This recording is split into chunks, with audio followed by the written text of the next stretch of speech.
What is going on, my crazy 76er fanatics? Thanks for stopping back in for another daily pod with your daily 76er discourse. Guys, there has been stuff circling the interweb, so we're going to talk about that stuff. Make sure you like, you comment, and you subscribe, guys, because you leave a comment or two.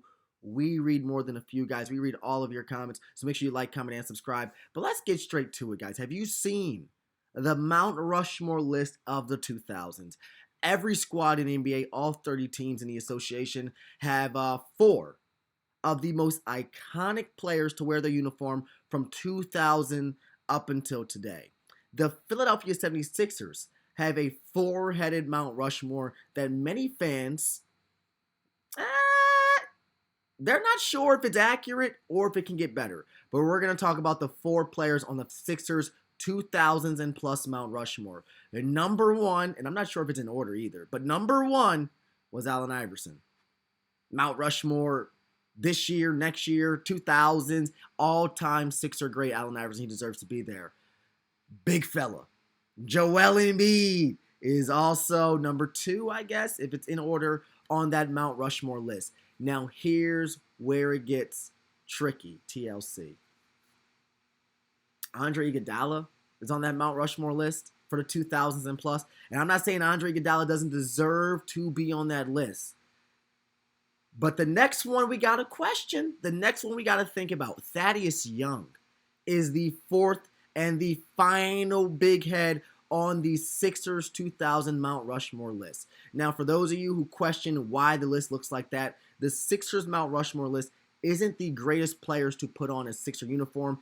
It's the greatest performances from these players on a combination of years in a Sixer uniform. So if you were a Sixer for 2 seasons, no way you can beat the longer tenured Thaddeus Young and Andre Iguodala. If you were a Sixer for a season and a half, you just don't qualify. So these are lifelong Philadelphians, lifelong Sixers, and players from the 2000s on up that you should never be able to forget, which is why I think this list can change a little bit and definitely needs a few tweaks.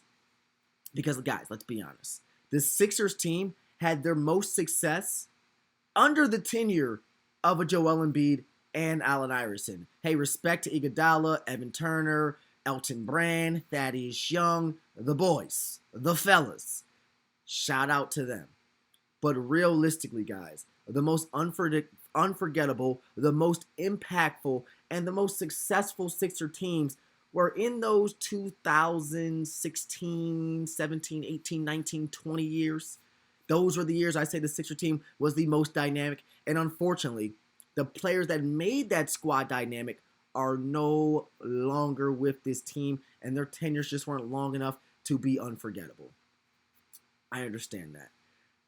But in argument stance, Thaddeus Young over Elton Brand, you got to consider, guys, I know this Mount Rushmore is just playing or on-court ability only, but Elton Brand was an on-court stud and an off-the-court aficionado. Now, off the court definitely doesn't look too good for Elton Brand, but he's still in the Sixer uniform. He's still the vocal point and the face of the franchise, and he's still in the ears of all these players on this team today. So I would think Elton Brand would be a reasonable replacement for Thaddeus Young in that fourth position for the Mount Rushmore list. Andre Iguodala, we can keep Andre Iguodala for the plus 2000s and on. Andre Iguodala was the face of the league or the face of the franchise when they thought he was the next LeBron, next Michael Jordan. The athleticism, the force, the fast break, the dribbling, the defense. Andre could do everything except knock down a jump shot consistently. I think that was Andre's downfall. We're going to talk about this Mount Rushmore list a little more because there are some great Sixers that just aren't on this list. Jimmy Butler, James Harden. And let's be honest, guys, that Mount Rushmore list is absolutely nothing without Ben Simmons. We talked about Elton Brand, but Ben Simmons may be the greatest Philadelphia 76er to leave Philadelphia. And I'm not saying the best individual player. We can talk about the individual studs and talents this Sixer team has come across and sadly wasn't able to retain. But Ben Simmons may be the greatest Sixer to leave the franchise because when Ben Simmons left this team cold turkey, the front office was in shambles. The players were shocked. And the team relied heavily on the back of Joel Embiid. If it wasn't for Joel, once Ben departed, this team would never and would not have been making playoffs. This team also would have been probably an earlier lottery seed if Joel wasn't as dominant, wasn't as controlling, and wasn't as great of a player as he was. Without Ben Simmons, guys, this Sixer squad may have never, how about that, never reclaimed to fame where they once were. Thanks to Joel Embiid, we don't have to worry about the what if. But to answer this question, who was the greatest player to leave Philadelphia? I think the greatest Philadelphian to leave Philadelphia was Ben Simmons. But the greatest player to put on a Sixer uniform and to not come back from the 2000s and on, it's got to be the third, fourth, fifth, maybe, greatest shooting guard of all time. I don't want to slip him down too far on that list. But the third, fourth, fifth, maybe greatest shooting guard of all time, James Harden, guys. James Harden was the greatest player to leave Philadelphia because James Harden is one of the only players to win an MVP, join the team, and depart from the team. Jimmy Butler was great. Playoff Jimmy was great. But you only had playoff Jimmy for, I think, a total of 13 games, 11 games. Regular season Jimmy was questionable. Regular season Jimmy wasn't that good, which is why the Sixer team traded for Tobias Harris. James Harden was a regular season stud. He never really missed a game, never had injury problems. The only problem James Harden had was how ball dominant he was going to be. How much of James Harden's game plan and gameplay we were going to let him play. But James Harden or Ben Simmons, arguably, were the greatest players to leave Philadelphia. And on that Mount Rushmore list, I'm going to put Ben Simmons above Thaddeus Young. I may even put Ben Simmons above Andre Iguodala, but I'd keep Andre on the list, of course. Guys, you got to be honest. He was the first overall pick. He was a multiple-time All-Star. He was a defensive anchor. He was an offensive officiator. He went head-to-head with LeBron in some of the biggest matchups, some of the best games. We get it. He never scored 20. We get it. He never developed a jump shot. But what he did have was success in the red, the white, the blue, the Sixer uni. Ben Simmons, James Harden, one of the greatest Philadelphia players of all time. And could they be returning to Philadelphia? Guys, listen, could they be returning to Philadelphia? It's not set in stone as of right now. James Harden's a free agent every year he decides to enter the summer. Next year, if James Harden so decides, so chooses, so pleases, he will be a free agent again. Ben Simmons is a free agent right now, guys. Could one of these two great players decide to return to Philadelphia? To me, and for me, that would make a lot of sense, at least for Ben Simmons. Ben Simmons had his most success, the best success in a Philadelphia uniform. I'm not sure if a return is always going to be on the table for Ben Simmons, but if it is on the table right now, while there is one open roster spot, while this team has a huge hole defensively and for power forwards and rebounding, plus the on-ball officiating, on-ball initiating, I'd rather have Ben Simmons playing point guard than Jared McCain and Quentin Grimes. Those guys are better scorers. Those guys are better shooters. And defensively, Ben Simmons can still potentially guard 1 through 4. I think Ben Simmons, with his back issues and the issues he has, I think his days of guarding the 5 are just beyond him. Physically, he just can't match up with the 5s if you want him to last an entire season. But I do believe, and I do concede, Ben Simmons being the big point guard this team once had, along with Jared McCain, Quentin Grimes, and a few other shooters. Guys, you're allowing Ben Simmons to be the best Ben Simmons he can be.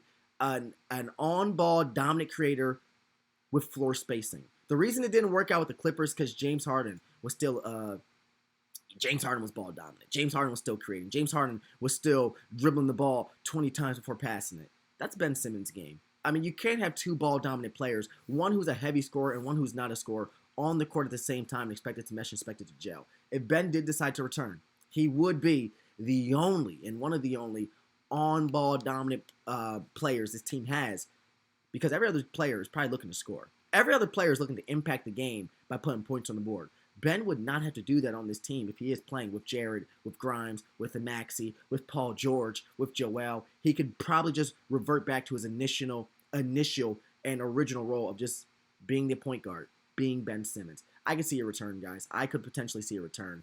I could also see a return for James Harden again next season when he does decide to resign. Hopefully Daryl Morey is kissing those boots, wiping them clean, and making the amends that need to be made. Because Paul George over James Harden is idiocy.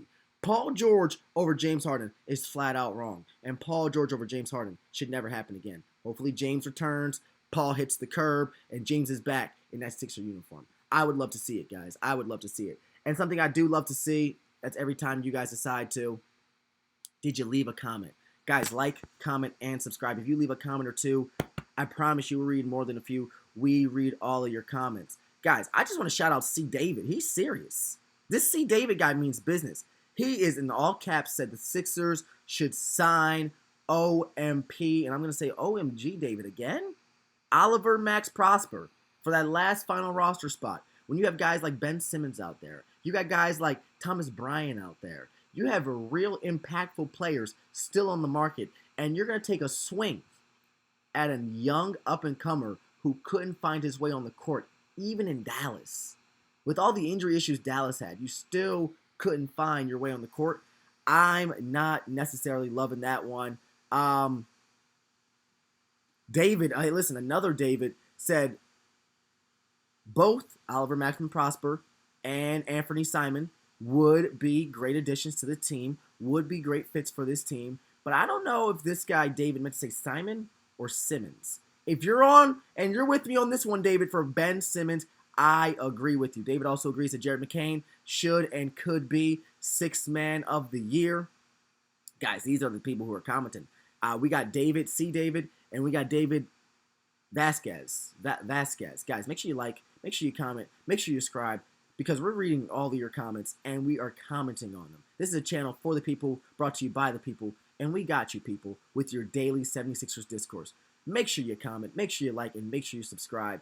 And for David Vasquez, I agree with you. Jared McCain for Sixth Man of the Year. Hopefully, Jared McCain, Sixth Man of the Year. We can finally have our third Sixth Man of the Year. Or maybe, most improved. I mean, maybe Jared McCain could be a 30-point, 25-point per game player. And you can't deny the most improved award if his numbers go up, if his play go up, and if his potential is shining bright. All right, guys. Like, comment, and subscribe so I have more to talk about, guys. It's just David and C. David right now. We'll be back with another episode tomorrow.